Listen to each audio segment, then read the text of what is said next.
नमस्कार,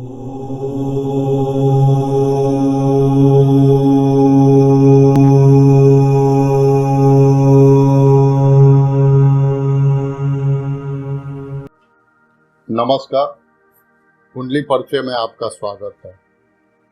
आज के समय में हर व्यक्ति जानना चाहते हैं कि उनके जीवन में अच्छा समय कब आएगा। हर आदमी, हर व्यक्ति की ये इच्छा होती है कि कुंडली के माध्यम से वो देखें कि उनके लाइफ का बेस्ट महादशा कौन सा होगा, क्रीम पीरियड ऑफ लाइफ। तो इस कुंडली के माध्यम से हम लोग सीखेंगे कि यह कैसे देखना है। सबसे पहले तो देखिए, कर्क लग्न की कुंडली है।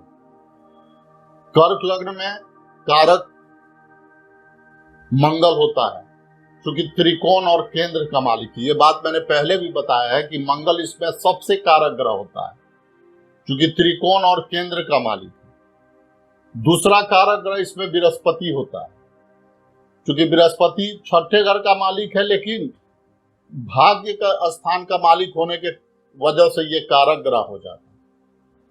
तो मंगल और बृहस्पति कारक है। हमने आपको पहले के एपिसोड में बताया था कि कर्क लग्न का जब कुंडली हो तो उसमें वृषभ राशि बाधक होता है। तो वृषभ राशि शुक्र का राशि है, तो कर्क लग्न में शुक्र बाधक ग्रह हो गया। बुध अकारक होता है, तृतीय और 12वें घर का मालिक है, तो बुध अकारक ग्रह है। तो ये कैसे देखा जाए कि इस कुंडली में कौन से ग्रह के महादशा में हमको सबसे अच्छा फल प्राप्त हो? तो आइए हम लोग सीखें।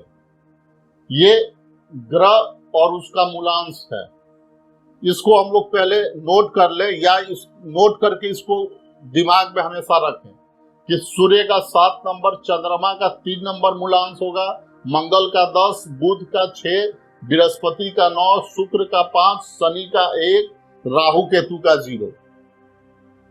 अब यहां से शुरू करें। ये धन स्थान।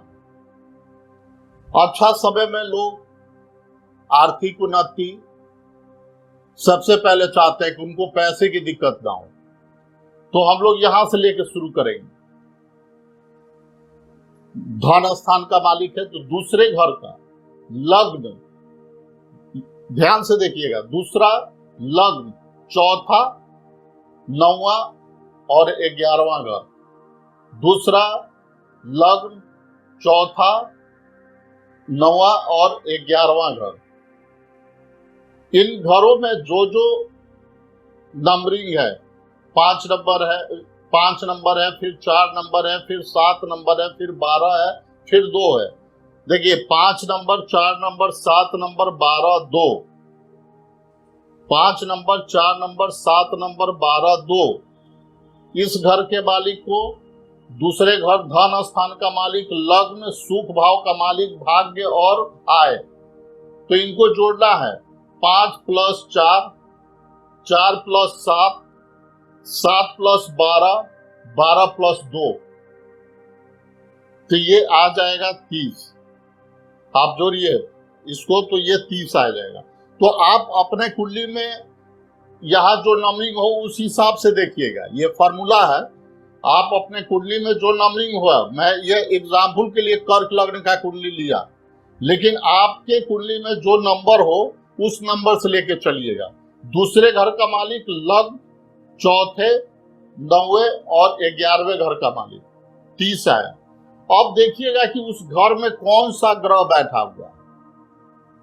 तो आप देखिए, दूसरे नंबर में कोई ग्रह नहीं है, तो 0 हो जाएगा। यहां कोई ग्रह नहीं, खाली है ये स्थान, तो 0 हो जाएगा।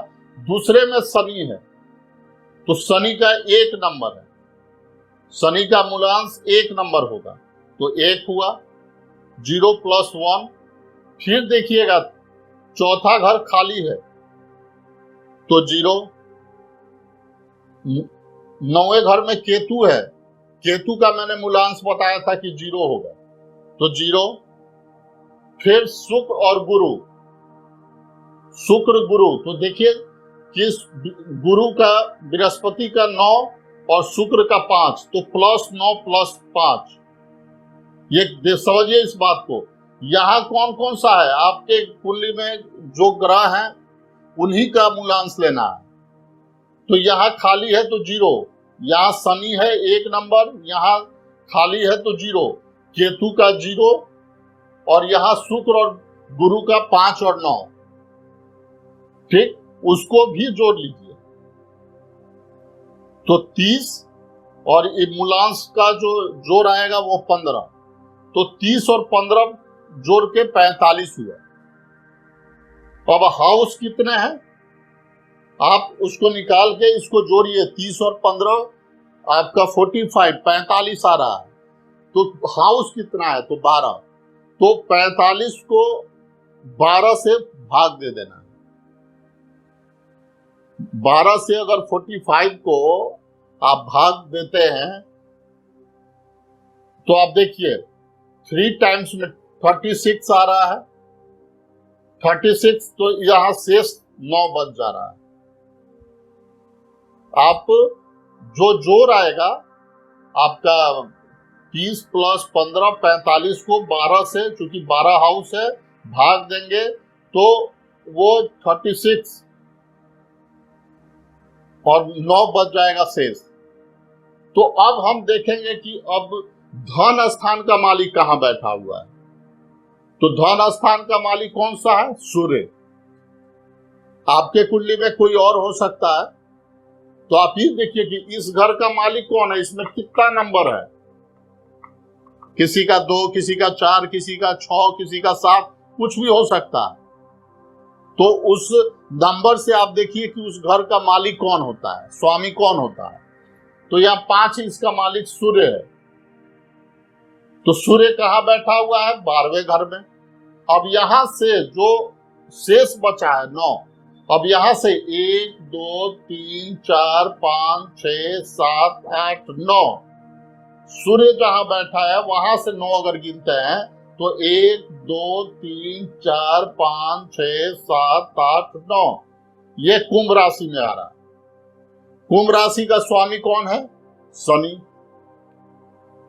तो आप जान लें कि आपके इस कुंडली में सबसे अच्छा महादशा शनि का जाएगा, शनि का महादशा सबसे अच्छा जाएगा।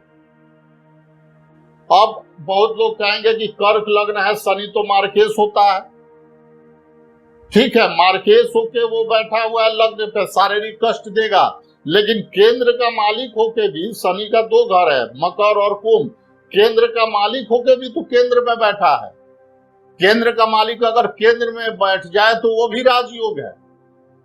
तो ये डेवलपमेंट तो देगा, स्वास्थ्य खराब रहेगा, लेकिन उसके बावजूद शनि का महादशा में इस व्यक्ति का सबसे ज्यादा डेवलपमेंट हो।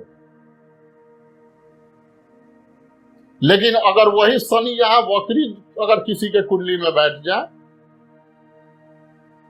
वक्री स्थिति में, तो वहां हेल्थ का भी प्रॉब्लम नहीं है। तो आप इस मूलांश को नोट कर ले और इस एपिसोड को दोबारा से देखें, बहुत आसान है। और आप अपने कुंडली को खोल के, आपको मैंने जैसे बताया उस फॉर्मूला पे उसको देखें, आपको बहुत आसान लगेगा और आप जान पाएंगे कि आपके लाइफ में सबसे अच्छा महादशा कौन सा जाए। आज का एपिसोड आप सभी को समझ में आया होगा, तो आज के एपिसोड के लिए बहुत बहुत धन्यवाद। For complete and individual horoscope analysis, contact us on 9097219008 or 9430471408. You can also send us an email on kundliparichay@gmail.com regarding any questions, appointments or queries. Please follow us on Facebook, Instagram and Twitter to stay updated. Thank you for your precious time. अपनी संपूर्ण कुंडली विश्लेषण के लिए हमें 9097219008 या फिर 9430471408 पर संपर्क करें।